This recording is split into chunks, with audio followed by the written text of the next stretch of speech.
సంతానం కలగచ్చు, వ్యాధి బాధలు ఉన్న బిడ్డలకు ఆరోగ్యం దయచేయండి, వ్యవసాయ బిడ్డలను ఆశీర్వదించండి, పశువులను ఆశీర్వదించండి, వివాహ వయసుకు వచ్చిన ఎవరి బిడ్డలకు వివాహాలు జరిగించండి, విద్యార్థులని బిడ్డలకు మంచి ఉద్యోగములు దయచేయండి.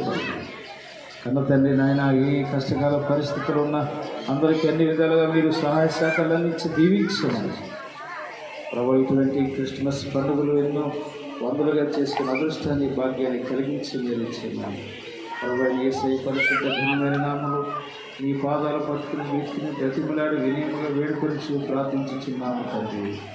ఆమేన్. సర్వశక్తి గల అందరికీ వందనాలు, అందరికీ క్రిస్మస్ శుభాకాంక్షలు.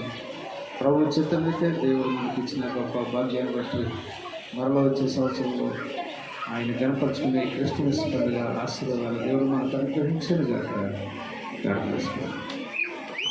చిన్న సాక్ష్యం చెప్పుకున్న తర్వాత కేక్ కటింగ్ ఉంటుందండి. దేవుని నామకు మహిమ కలిగింది కాక మనందరం బ్రతికి ఉన్నామంటే కేవలం దేవుని కృప మాత్రమే. ఈ వేళ ఉన్న మనుషులు రేపటికి కనబడట్లేదు, రేపు ఉన్న వాళ్ళు ఎల్లుండికి ఏమవుతారో కూడా తెలియదు. అలాగే డిసెంబర్ లాస్ట్ వరకు ఉన్న వాళ్ళు జనవరిలోకి వెళ్తామో వెళ్ళమో కూడా తెలియని పరిస్థితులు మనకు జరుగుతున్నాయి. కావున మనందరం సజీవులుగా ఉన్నందుకు కృతజ్ఞత తెలియపరుస్తున్నాను. మరి ఈ సంవత్సరం కరోనా వల్ల ఈ పండుగ చేయాలా చేయకూడదని మేము లాస్ట్ మినిట్ వరకు కూడా ఆలోచిస్తూనే వచ్చాము.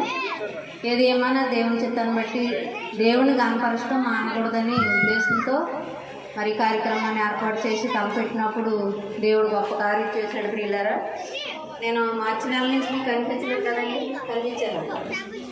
ఎందుకంటే ఇంకా బయటికి రాకూడదు తిరగకూడదు అంటున్నారు. బయట నుంచి వచ్చిన వాళ్ళందరికీ భోజనాలు పెట్టి పోసినది ఆ విషయంలో కూడా భయపడొద్దు, గట్టిగా చెప్పడం కొడుతున్నాను.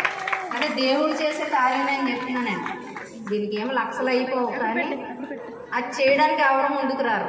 పులిహార చేయనమ్మా అంటే మా చెయ్యలు తెప్పునెత్తలేదమ్మా అంటున్నారు. ఏమంటున్నారు? డబ్బులు ఖర్చు కాదు, మా చెయ్యలు తెప్పుకున్నామమ్మా పులిహార చేయలేమమ్మా అంటే అందరికీ పనికిస్తలే. కానీ సంతోషంగా ముందుకు వచ్చిన చెల్లి మరి మంగళ బట్టి నేను ఎంతో సంతోషపడతాను. సంవత్సరం కొన్ని కష్టాలు పడదు నాకు తెలుసు, కానీ అమ్మ నీ ఇంట్లో మా ఇల్లు కూడా ఉందండి. దేవుడి ఇంట్లోకి వచ్చాను నేను, కానీ నాకు దేవుడు లోటు లేకుండా నడిపిస్తున్నాడు అమ్మ.